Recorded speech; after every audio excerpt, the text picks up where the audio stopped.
Welcome back to a New Day. We're working to get our connection back with our guest in the Netherlands. A very important conversation to be had there. While we do that, we want to tell you about a new health concern that you got to know about. It is a virus called Chikungunya. Say that twice. Spread by a mosquito. Almost 500 cases have been reported in the U.S., the large majority in Florida, where 80 cases have now been confirmed.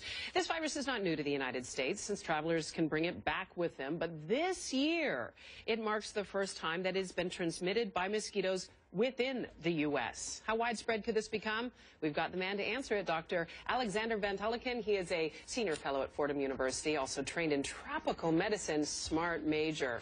You get to travel a lot. I like this. So talk to me. I was on assignment in Jamaica recently and found out about chikungunya, and it was a little frightening. Yeah. How serious is this illness, first of all, and how is it spread besides through mosquitoes? So this is not a fatal illness, but it is worth worrying about because it'll certainly blow a hole in your summer if you get it. It'll be time off work for sure. It's very painful. So the name chikungunya is a Tanzanian tribal word meaning to curl up because you get such severe joint pains from it. So it has nothing to do with chickens? Nothing to do with chickens at all. In fact, there's no animal reservoir. It's just found in humans. It goes from mosquito to man, unlike West Nile that was transmitted through avians. So this won't kill you, but it can. There are some cases you don't get any symptoms at all. Some cases will be a kind of flu-like illness, bit of joint pain, you'll be better in a week. But a few people do get enduring what you call arthropathy, so joint pain going on for a few years even. So you want to avoid it. And it's another one of these things. We should say, first of all, if you haven't left the US, there are a tiny number of cases of where Americans have caught it without going to the Caribbean or to another country. So it's really not something you should be worried about if you live in the US and you haven't left, except that it's just one more reason to wear your mosquito repellent. Right, so let's talk about this. Already got West Nile, yeah. So this is spread by mosquitoes. What else can you do? Really, just mosquito repellent solves this problem? It's spread by a couple of different kinds of mosquito, but the one to worry about is the Asian tiger mosquito, which is a relatively new kind of mosquito in the US. It's taking over from another kind of mosquito. Also spreads dengue, West Nile, yellow fever. Why? What's happening? Is there some kind of mosquito war? Was it brought here? Exactly. What's going on? So it was brought over here in tyres in about 1985. You know, if you try and get water out of a tyre, you just can't tip the water out. So the tyres come over, we import old tyres, they've got a bit of water in them, and the eggs laid there. So that introduced in 1985. And that's taken over from a local kind of mosquito. The point about the Asian tiger mosquito is it spreads at least one strain of chikungunya very effectively.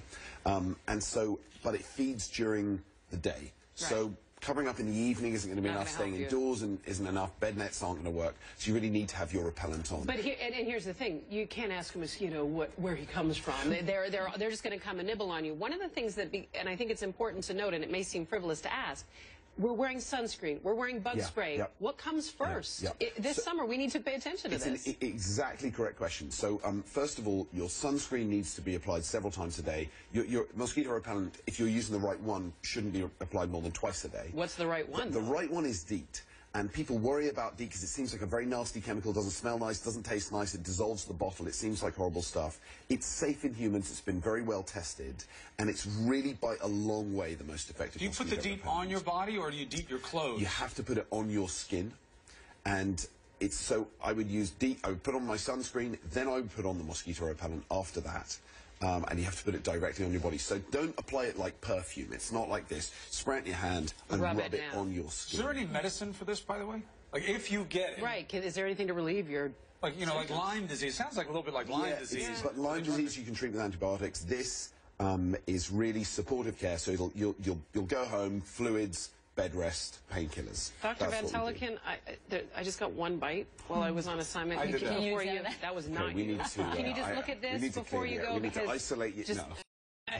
It makes me worry. Thank you for coming and talking to us about this. Again, as you said, it's not something we need to panic about, but we need to be aware of this summer. Yeah. I'm not going to panic, but I am going to start wearing a hazmat suit. Okay, exactly. That's exactly right. Somehow you'll manage to make look good. Thank you. I appreciate it. Will you stay around to help us delouse Michaela? Yeah. It's one bite, and it's not like... It says it right in the book, delousing. Right next to chikungunya, which has nothing to do with chickens, but does involve heavy delousing. Thanks, Doctor. Right now it's time